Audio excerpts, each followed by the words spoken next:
and the list goes on and on.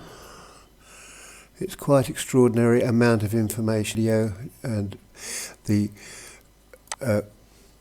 course comes with a Discord room, which I'll get back to later. 5 reasons.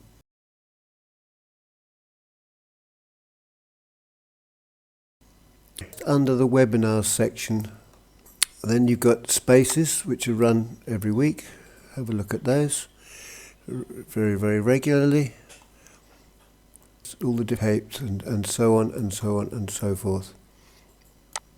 All quite huge. It's absolutely huge.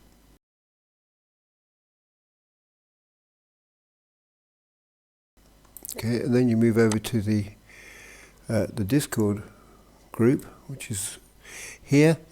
This is a very, very busy room. There's a thread room, and there's, well, I can't think of it. So